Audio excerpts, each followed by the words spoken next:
السلام علیکم برادرای من. سازکن برادرها خوب بکن که اینجا کن هم کسا صحت و سلامتین. خداوند مهربان برادرها هم مرتون صحت و سلامت باشین. چی گفتن این برادرای من؟ چه خیلی که روی کاور دیدن.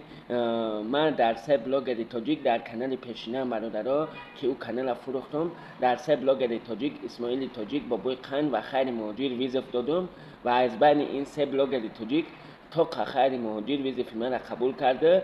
کتی من علاقه برآمد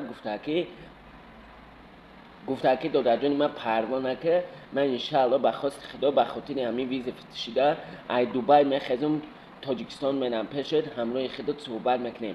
و برادرای من نگفته نمانم که خیلی مهاجر حاضرش در دوبای قرار داره و با تجارت ماشین مشغول. برادرها کدام نفر که ای تاجیکستان میخواین که ماشین زکس کنین، کدام برادر که میخواین که از تاجیکستان از شهر دوبای به تاجیکستان ماشین زکس کنین، ماشین میخواستگی تا برادر در این رقم روی اکران ایکو بنویس روی کم برادر صورت شمرایی که گوزنان که انشاءالله به نرخ ارزان میگیره روی میکنه در مدت 20 یا اینکه 25 روز.